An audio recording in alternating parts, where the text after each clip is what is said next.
Raphinha, Frenkie de Jong, Alexander বার্ডে, এখন শোনা যাচ্ছে মার্ক বার্নালো প্রায় ইনজুরিতে। এই গুরুত্বপূর্ণ প্লেয়ারগুলো ছাড়াই আমরা প্রতীক্ষিত ম্যাচটি খেলতে যাচ্ছি।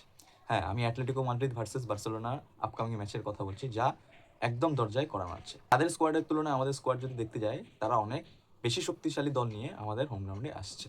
সিমিওনি আমাদের দলকে খুব ভালো করে জানে, অ্যাজ লাইক আমরাও সিমিওনের দলকে খুব ভালো করেই জানি।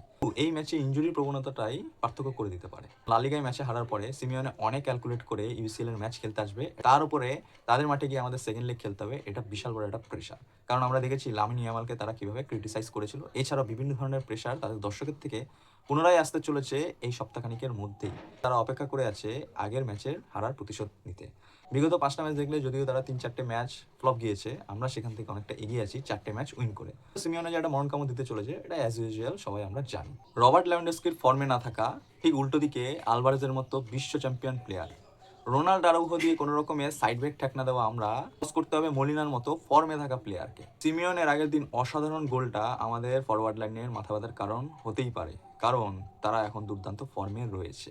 ওব্লাক চলে গেল, তাদের গোলকিপিং পজিশনে কোনো ফারাক পড়েনি। আপনারা আগের দিন দেখেছেন মুসো কিভাবে অ্যাটলেটিকো মাদ্রিদকে বরাবর মতো রক্ষা করছে। আর্জেন্টিনার একটা সেকেন্ড ও থার্ড চয়েস গোলকিপার কিভাবে অ্যাটলেটিকো মাদ্রিদকে বাঁচিয়ে যাচ্ছে, তার রিফ্লেক্স, তার গ্রিপিং, তার ফিক্সড সব কিছুতে আমাদের পরাজিত করেছে। সেরকম চ্যাম্পিয়ন গোলকিপারের সামনে মুখোমুখি হতে যাচ্ছে বার্সেলোনা। কোকের মতো অভিজ্ঞ প্লেয়ার তাদের মিডফিল্ডকে পরিচালনা করে, যেখানে আমাদের পেড্রি অনেকটা ক্লান্ত এত ম্যাচ খেলতে খেলতে। তো পেড্রির চলাটা খুব প্রয়োজন। আমার মনে হয় মার্ক ক্যাসাডোকে দিয়ে শুরু করতে চলেছেন এবং এরিক গার্সিয়াকে দিয়েই মিডফিল্ড পরিচালনা করবে, আমি ব্যক্তিগতভাবে মনে করি। তবে এটি খুব একটা চ্যালেঞ্জিং ম্যাচ হতে যাবে, কারণ তারা ফিজিক্যালি ও মেন্টালি খুব স্ট্রংভাবে এই ম্যাচটি জেতার চিন্তা করবে। কারণ তারা অলরেডি লালিগা থেকে ছিটকে গিয়েছে, 4 নম্বর পজিশনে অবস্থান করছে। তাদের একমাত্র অবস্থান হচ্ছে এই ইউসিএল জেতা তাদের দর্শকের কাছে এবং তাদের কোচের কাছে সব থেকে বড় কাজ। তাদের দেয়ালে পিঠ ঠেকে গিয়েছে এবং সামনে আমরা বার্সেলোনা। লুকম্যানের মতো ইন্ডিভিজুয়াল ফর্মে থাকা প্লেয়ার এবং গ্রিজম্যানের মতো অভিজ্ঞ ফরওয়ার্ড রয়েছে। তো আমাদের জন্য এটা একটা চিন্তার বিষয়। কঠিন প্রতিপক্ষ হলো, আমাদের ভালো ব্যবধানে জয় তুলতে হবে, যাতে তাদের মাঠে গিয়ে আমরা রিল্যাক্সে নিজেদের পরিচালনা করতে পারি।